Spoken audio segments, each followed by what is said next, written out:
आओ बहू, तुम्हारा इस घर में स्वागत है। ओह गॉड, कितनी गर्मी है। अगर आपकी ये फॉर्मेलिटी खत्म हो गई हो तो क्या मैं अपने कमरे में जा सकती हूँ? हाँ हाँ बहू, तुम अपने कमरे में जा सकती हो। मैंने पहले से ही एसी ऑन करके रखा है तुम्हारे कमरे का। शिखा अपने कमरे में चली जाती है। माँ, मुझे आपसे कुछ बात करनी है। आपने मुझे बिजनेस से हटाया क्यों? अरे कल मुंह है, तू तो चुप ही हो जा, तू इसी के लायक था। माँ, आपको क्या हो गया है? मुझे तो कुछ नहीं हुआ बेटा, देख अभी भी वक्त है तेरे पास। मैं तो कहती हूँ जहाँ से लेकर आया उस गरीब को, उसे वहीं छोड़ा। मैं तेरी किसी अमीर लड़की से शादी करवा दूंगी जो दहेज में भी खूब सारा दहेज लेकर आएगी। देख, छोटी बहू दहेज में कूलर, एसी, फ्रिज और भी बहुत कुछ लेकर आई है। माँ, सलोनी मेरी पत्नी है और मैं उससे बहुत प्यार करता हूँ। वो मेरे लिए अपना घर छोड़ आई है। मेरे लिए तो वही काफी है। रंजीत ऐसा कहकर वहां से चला जाता है। सत्यानाश कर दिया मेरे बेटे का उस फकीर लड़की ने। उसे इसकी सजा तो दूंगी मैं। मेरी दोनों अमीर गरीब बहू की ये पहली गर्मी है। इस गर्मी में मैंने भी उस गरीब बहू को नानी ना याद दिला दी तो मैं भी उसकी सास नहीं। और इस रंजीत को भी उसकी गलती का एहसास होगा जल्दी ही। शकुंतला ने रंजीत को अपने बिजनेस से भी निकाल दिया और साथ में उसका एसी अपने कमरे में भी लगवा दिया। इस एसी की ठंडी हवा तो मुझे ही मिलनी चाहिए। इस तरह शकुंतला अपने बड़े बेटे और बहू से उसके सुख चैन छीनकर अपने कमरे में आराम से रहती है। वहीं दूसरी तरफ शकुंतला घर के सारे काम भी गरीब बहू सलोनी से ही करवाती है। खड़े खड़े मुंह क्या देख रही है? जा जरा मेरे और मेरी अमीर बहू के लिए खाना बना कर ला। माँ जी, आज तो शिखा को अपनी पहली रसोई की रस्म कर लेनी चाहिए।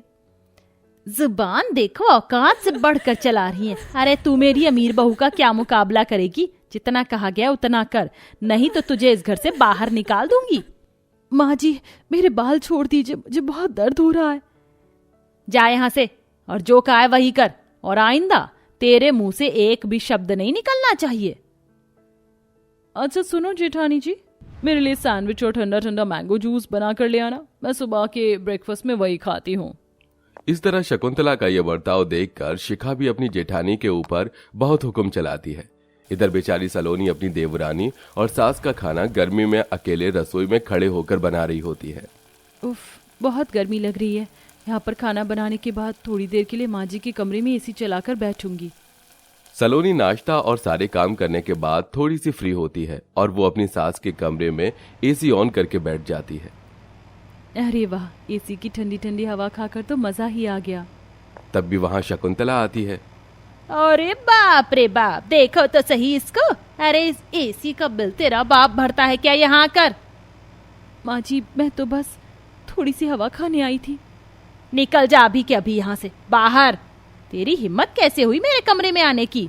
शकुंतला ऐसा कहकर सलोनी को धक्के मार मार कर अपने कमरे से बाहर कर देती है। इतनी बेइज्जती सहन करने के बाद बेचारी सलोनी रोते हुए अपने कमरे में आती है, जहां उसे एक पंखे के नीचे बहुत गर्मी लगती है। आखिर क्यों माँ जी मुझ में और देवरानी में इतना फर्क करती हैं? बस इसलिए क्योंकि मैं गरीब हूँ और कुछ नहीं लाई। मैं तुम्हारी परेशानियों को समझ सकता हूँ, लेकिन तुम परेशान मत हो, सब कुछ ठीक हो जाएगा। एक न एक दिन माँ समझ जाएगी कि अमीर और गरीब कुछ नहीं होता। देखना, वो दिन बहुत जल्दी आएगा। ऐसा कहकर वो अपनी पत्नी को गले से लगाकर संभालने की कोशिश करता है। धीरे धीरे कुछ दिन बीतते हैं और एक दिन अचानक से शकुंतला के कमरे का एसी खराब हो जाता है। अरे ये क्या, मेरे कमरे का तो एसी ही खराब हो गया। ओफो, कितनी गर्मी लग रही है बिना एसी के। एक काम करती हूँ, छोटी बहू के कमरे में जाकर थोड़ी देर बैठ जाती हूँ। शकुंतला शिखा के कमरे में एसी ऑन करके बैठ जाती है। अरे आप पागल हो क्या? आपकी हिम्मत कैसे हुई मेरे कमरे में आने की? चलो यहाँ से बाहर निकलो, मेरी अमीर फ्रेंड्स आने वाली है। मैंने आज किटी पार्टी रखी है। उसी वक्त शिखा की अमीर सहेलियां आ जाती हैं। ओह माय गॉड, ये ओल्ड फैशनेबल बुढ़िया कौन है शिखा? ओह शिट, देखो ना इसके अंदर से कितनी गंदी पसीने की बदबू आ रही है। करवा दी ना आपने मेरी बेइज्जती। अब निकल जाओ मेरे कमरे से बाहर। लेकिन बहू मेरी बात तो सुनो, मुझे बहुत गर्मी लग रही है। शिखा शकुंतला को धक्के मारकर कमरे से बाहर निकाल देती है। उसे बहुत पसीने आने लगते हैं तो वो ठंडा पानी पीने किचन में जाती है। कोई बात नहीं, एक काम करती हूँ, फ्रिज से ठंडा पानी ही पी लेती हूँ। शकुंतला जैसे ही फ्रिज के पास जाती है, वहां उसकी बड़ी बहू फ्रिज से ठंडा पानी निकाल रही होती है। गर्मी में पसीने से भीग गई हूँ काम करते करते, थोड़ा सा ये ठंडा पानी पीकर गले को ठंडा कर लेती हूँ। तुम्हारी हिम्मत कैसे हुई फ्रिज का ठंडा पानी पीने की? ये फ्रिज मेरी छोटी बहू अपने दहेज में लेकर आई थी, इस पर सिर्फ उसका और मेरा ही हक है। जाओ, चली जाओ यहाँ से। शकुंतला ऐसा कहकर सलोनी को पानी तक नहीं पीने देती। उसे इस बात का बहुत बुरा लगता है। वहीं शकुंतला फ्रिज का ठंडा पानी पीने के बाद अपने कमरे में चली जाती है। रात होने तक जैसे तैसे वो गर्मी में गुजारती है। चलो, अब तो मेरी छोटी बहू की किटी पार्टी खत्म हो गई होगी। अब मैं उसके कमरे में सो जाती हूँ, वहाँ एसी चल रहा होगा। शकुंतला ऐसा सोचकर अपनी बहू के कमरे के बाहर खटखटाती है। अरे क्या दिक्कत है आपको? रात को सोने भी नहीं दोगी क्या हमें? बहू, मेरा एसी खराब हो गया है, मैं तुम्हारे कमरे में सो जाती हूँ आज रात। अरे नहीं, अपनी खैरात में लाई थी क्या एसी? ये मेरा एसी है और इसे मैं ही इस्तेमाल करूंगी, इसलिए यहाँ से चली जाओ। शिखा मुंह पर दरवाजा बंद कर देती है। शकुंतला वापस अपने कमरे में आ जाती है। उसे बहुत पसीने आने लगते हैं। ये सब देखकर सलोनी उसके पास आती है। अरे ये क्या माँ जी, आपको तो बहुत पसीने आ रहे हैं, यहाँ पर पंखा भी नहीं है। आप चलिए मेरे साथ, मेरे कमरे में सो जाइए। सलोनी अपनी सास का हाथ पकड़कर उसे अपने कमरे में ले जाती है और बिस्तर पर लेटा देती है। पंखे के नीचे भी शकुंतला को पसीने आने लगते हैं, जिसके चलते सलोनी हाथ वाला पंखा लेकर अपनी सास की हवा करने लगती है। उस रात पहली बार शकुंतला को अपनी गलती का एहसास होता है। काश कि मेरी छोटी बहू बड़ी बहू की तरह होती।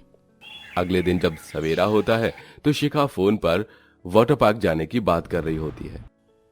चिंता मत करो, मैं टाइम से आ जाऊंगी। वाटर पार्क आज जरूर जाएंगे। क्या तुम वाटर पार्क जा रही हो? मेरी प्यारी बहू, मुझे भी लेकर चलो अपने साथ। आपके ऊपर फालतू के पैसे खर्च करने के लिए मेरे पास पैसे नहीं है। पैसे भी आप जैसे लोग वाटर पार्क नहीं बल्कि शमशान घाट जाते हैं। शिखा ऐसा बोलकर चली जाती है। शकुंतला को इस बात का बहुत बुरा लगता है।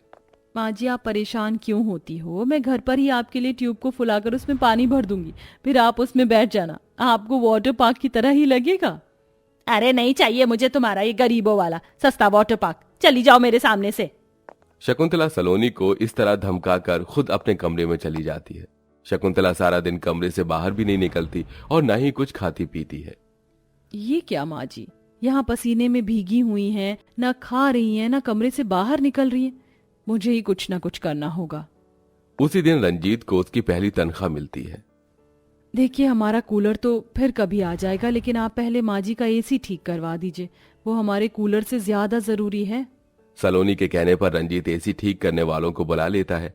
इधर सड़ी गर्मी में शकुंतला पसीने से भीगी हुई सो रही थी, तो उधर उसके कमरे में एसी ठीक हो रहा था। साथ के साथ सलोनी हाथ वाले पंखे से अपने सास को हवा भी कर रही थी। कुछ देर बाद जब एसी ठीक करने वाले एसी ठीक करके चले जाते हैं तो ठंडी ठंडी हवा के चलते सलोनी भी वहीं सो जाती है। और जब शकुंतला को ठंडी हवा महसूस होती है तो उसकी आंखें खुलती हैं। अरे वाह, मेरा एसी ठीक हो गया। लगता है छोटी बहू ने ठीक करवाया है। नहीं माँ, आपकी अमीर बहू ने तो आपका हाल भी नहीं पूछा।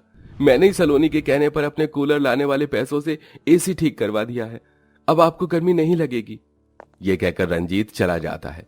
जब शकुंतला अपने पास सलोनी को जमीन पर सोते हुए देखती है तो उसकी आंखों में आंसू आ जाते हैं। वो सलोनी को उठाकर उससे माफी मांगती है।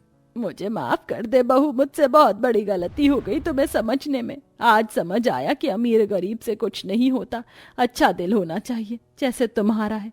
तुम कितनी अच्छी हो, मेरे लिए इतना कुछ करने के लिए तुम्हारा बहुत बहुत शुक्रिया।